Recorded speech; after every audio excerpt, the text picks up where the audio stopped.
Halo, Assalamualaikum warahmatullahi wabarakatuh. Kembali lagi bertemu dengan saya. Kali ini saya akan melanjutkan pembahasan penghitungan sumber daya alam dan lingkungan yang kemarin, di mana sekarang masuk ke bagian penghitungan ganti kerugian akibat pencemaran atau perusakan ESDAL. Langsung saja kita masuk ke materinya.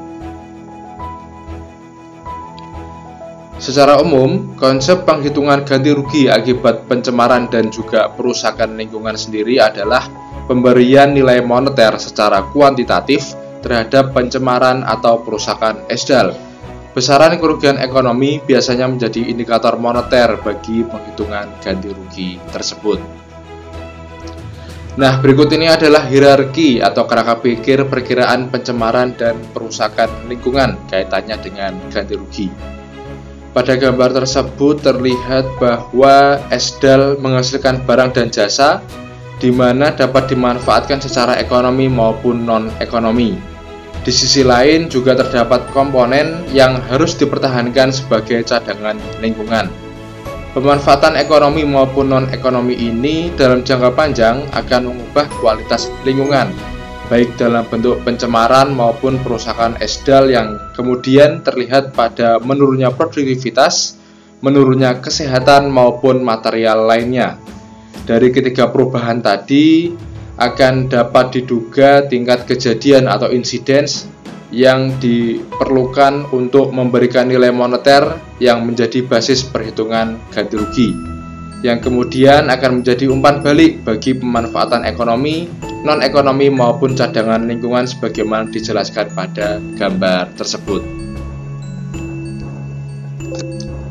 Setelah kita tahu kerangka pikir tentang ganti rugi akibat pencemaran ESDAL, maka yang kita bahas selanjutnya adalah langkah-langkah penghitungan ganti ruginya. Langkah pertama ini adalah dengan melakukan klarifikasi terhadap proses terjadinya pencemaran dan kerusakan lingkungan.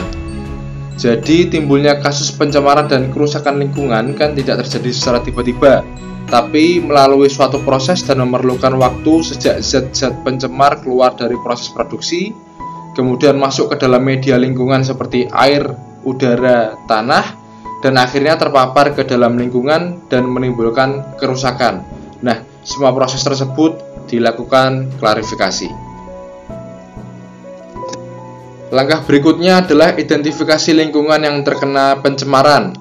Langkah-langkahnya adalah sebagai berikut. Yang pertama, identifikasi jenis media lingkungan yang terkena dampak. Penghitungan lamanya pencemaran dan kerusakan berlangsung. Identifikasi pencemaran dan kerusakan apakah terjadi secara langsung atau tidak. Kemudian pengukuran derajat pencemaran dan kerusakan yang terjadi. Ini menyangkut skala spasial dan juga jumlah pihak yang terlibat.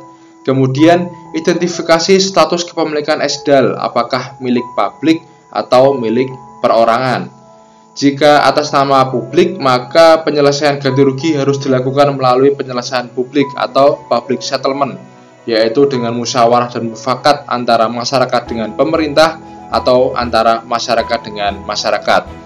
Dan sebaliknya, jika pemilikan terdefinisi dengan jelas, jadi diketahui siapa pemiliknya, maka langkah berikutnya adalah melakukan penilaian terhadap hak kepemilikan seperti tipe hak kepemilikan, lamanya durasi kepemilikan, dan intensitas pemanfaatan ESDAL. Jika langkah ini sudah dilakukan, baru kemudian penilaian kerusakan atau damage assessment dapat dilakukan dan penentuan ganti rugi dilakukan melalui private settlement, yaitu antara pihak yang terlibat seperti misalnya antara industri dengan pemilik ESDAL dan sejenisnya. Berikut ini adalah kerangka pikirnya, silahkan kalian lihat dari atas hingga bawah.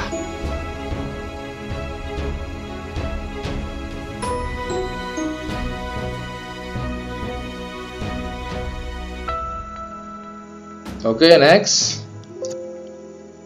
Setelah kita mengetahui kerangka pikir hingga ke tahap penetapan ganti rugi, sekarang kita bahas perhitungan dan penetapan secara teknisnya. Berikut akan saya sampaikan beberapa contoh perhitungan ganti rugi pencemaran dan perusakan ESDAL. Perhitungan ganti rugi akibat pencemaran dan perusakan ESDAL dapat dilakukan dengan berbagai pendekatan. Di antaranya yang pertama ini adalah pendekatan kesejahteraan. Pendekatan kesejahteraan umumnya digunakan apabila pencemaran dan perusakan esdal yang terjadi dapat dilihat melalui perubahan dalam hal kesejahteraan masyarakat. Hal tersebut dapat diukur melalui perubahan pendapatan atau perubahan income, yaitu terjadinya perubahan surplus konsumen dan surplus produsen bagi pelaku ekonomi. Dan yang pertama ini adalah pendekatan surplus konsumen. Silahkan kalian lihat grafik sebelah kiri. Titik atau daerah P0, D, A, P1 dapat menggambarkan nilai rupiah pencemaran dan perusakan esdal yang dapat digunakan untuk menentukan ganti rugi. Penentuan ganti rugi dengan formula yang ada di sebelah kanan, silahkan dilihat, di mana keterangannya adalah delta SK atau perubahan surplus konsumen, Q1 adalah jumlah barang yang dibeli setelah perubahan, Q0 adalah jumlah barang yang dibeli sebelum perubahan, P1 adalah harga yang dibayar setelah perubahan, dan P0 adalah harga yang dibayar sebelum perubahan. Dan berikut ini adalah contoh perhitungan ganti rugi dengan pendekatan surplus konsumen. Diasumsikan bahwa harga cabai itu adalah P0-nya, awal mula 100.000 per kilogram. Kemudian P1 atau harga cabai setelah perubahan menjadi 150.000 per kilogram. Selanjutnya Q0 jumlah barang awal yang didapat 1 kilogram, dan Q1 jumlah barang setelah perubahan adalah 0,6 kilogram. 1 kilogram adalah untuk 100.000 rupiah, dan sekarang setelah perubahan 100.000 rupiah hanya mendapat 0,6 kilogram, di mana jika ingin mendapatkan 1 kilogram membutuhkan dana sebesar 150.000 kg. Kemudian dihitung menggunakan formula yang sudah disampaikan tadi, didapatkan bahwa surplus konsumen adalah 40.000. Dengan demikian dapat dinyatakan bahwa ganti rugi untuk masyarakat terdampak adalah sebesar Rp40.000, sehingga dengan ini masyarakat dapat kembali memenuhi kebutuhannya dengan kuantiti yang sama, yaitu kebutuhan 1 kg cabai. Selanjutnya ini adalah pendekatan surplus produsen. Pendekatan surplus produsen diukur dari sisi manfaat dan kehilangan dari sisi produsen atau si pelaku ekonomi. Sebagai ilustrasi, dimisalkan bahwa dalam kondisi pantai yang masih baik, berikut ini adalah data mengenai kondisi perkiraan masyarakat pesisir sebelum terjadi pencemaran dan perusakan, di mana hasil tangkapan per hari adalah 10.000 kg, harga ikan adalah Rp500 per kilogram, biaya penangkapan adalah Rp250 per kilogram, total hari melaut dalam setahun adalah 200 hari, total penerimaannya didapatkan 1 miliar rupiah, dan total variabel atau biaya yang keluar adalah 500 juta rupiah, sehingga didapatkan pada saat kondisi lingkungan yang masih baik, surplus produsen ini adalah sebesar 500 juta rupiah. Selanjutnya terjadi pencemaran yang mengakibatkan menurunnya hasil tangkapan, sehingga menghasilkan data bahwa hasil tangkapan hanya sebesar 5.000 kg per hari, harga ikan 500 kg per hari, biaya penangkapan sebesar Rp400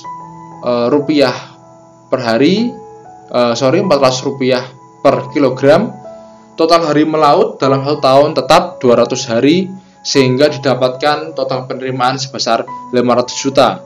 Namun total variabelnya sebesar 400 juta rupiah, sehingga terlihat bahwa surplus produsen adalah 100 juta rupiah. Nah, di sini terlihat adanya penurunan surplus produsen akibat rusaknya ekosistem.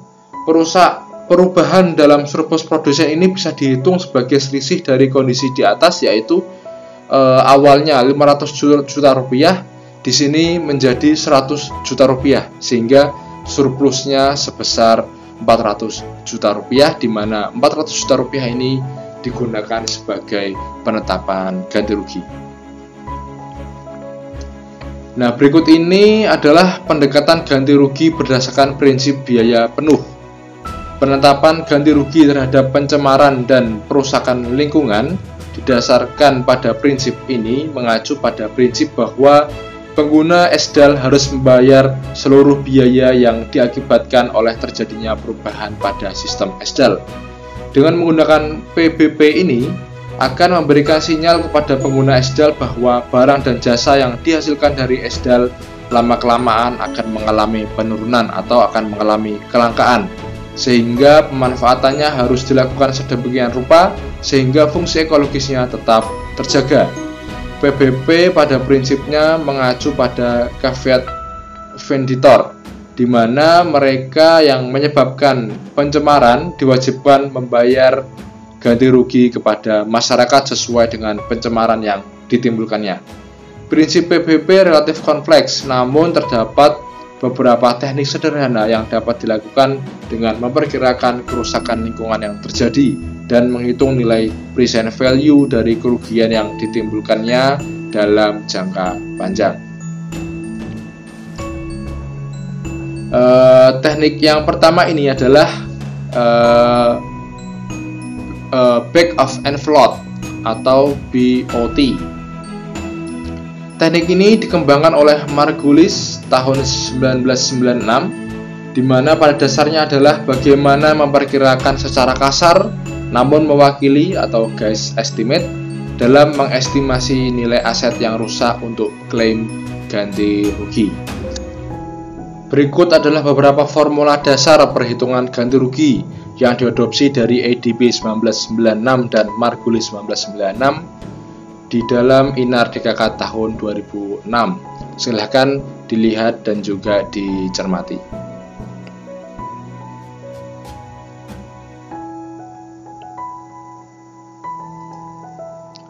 Nah, selanjutnya ini adalah baseline approach. Pendekatan ini digunakan untuk mengestimasi nilai kerugian dengan menggunakan nilai dasar yang sudah baku untuk suatu kerusakan ekosistem tertentu.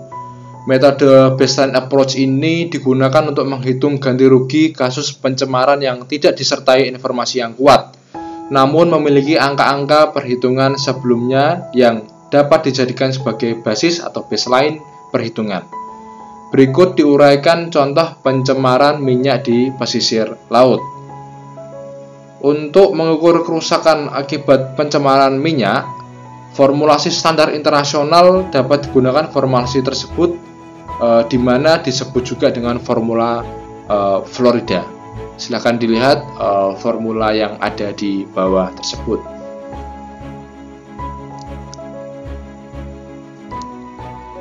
Selanjutnya ini adalah keterangannya, di mana D adalah damage, V adalah value of spill, 1 galon adalah sekian liter, dan ini adalah keterangan-keterangan penilaian seperti itu. Jika berasal dari inshore maka dinilai 8, jika berasal dari near shore dinilai 5, dan seterusnya. Ini juga masih ada, misal apabila terjadi kerusakan terumbu karang, maka ganti ruginya sebesar $10 per square feet. Apabila terjadi kerusakan mangrove dan seagrasses, maka ganti ruginya sebesar $1 per square feet, dan seterusnya. Silakan dibaca dan dicermati.